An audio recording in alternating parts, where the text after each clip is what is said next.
Kundalini. So we're going to do a little moving and chanting, and we're going to move us through the Kundalini. Before we do this, I wanted to mention that if we were doing a sex magic ritual at home, if Des and I were practicing, which we did several times for the book, when we were for the book.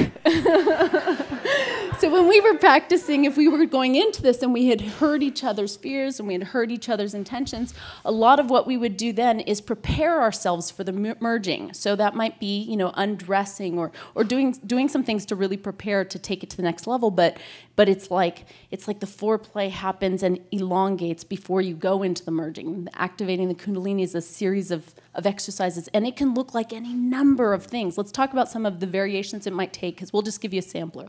But how might you activate the Kundalini? So again, starting with presence and just breath, just conscious awareness of the breath, breathing your presence down into the earth, asking for earth support, bringing it up to the chakras, bringing it up to divine.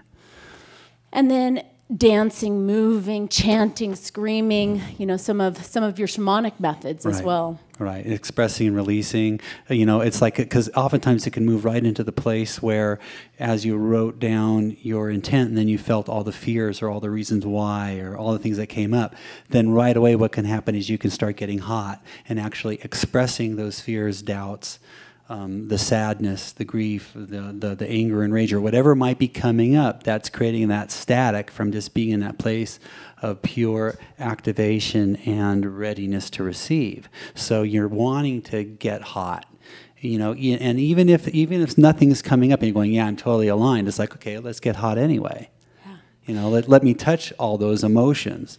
And this is, we talk about the shamanic method, and that's really what happens with all the ritual dancing and screaming and yelling and singing and everything that we think of when we think of shamanic ritual. That's what it's about. It's about getting hot. It's about raising our vibratory field. Yeah, it's like cooking it. So we plant the intention's an ingredient, but now we got to cook it. So has everybody written their intention down? Okay, so please write your intention now, and then we're going to set the paper aside, and when you're ready, when you've written yours, stand up. And stand. And if you're standing, go ahead and start stretching and moving and preparing your body, and we'll wait till everyone's standing before we begin. We're going to be using the bija sounds, which is the ancient seed sound for each chakra. And these bijas are very, very powerful. You don't even have to understand how they work for them to work. Breathe it all the way down to manifest here, heaven on earth. Our desire, align with divine desire, breathing it all the way down, bringing it here into the finite form, anchored.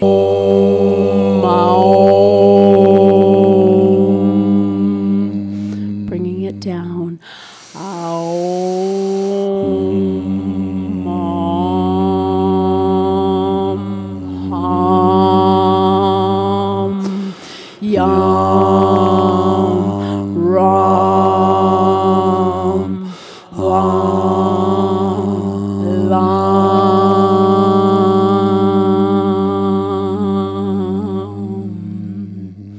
Give yourself a nice embrace. And now sitting down. Closing your eyes. Closing your eyes. Letting go. Allowing the earth and your chair to catch you. Take a few breaths in the merging. In the solo practice, the autoerotic practice of sacred sex magic, you're merging with yourself and with spirit.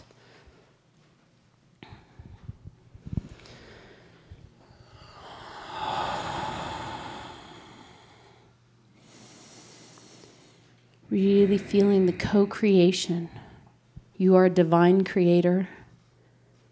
Spirit is the infinite creator. And together you manifest all your heart's desires.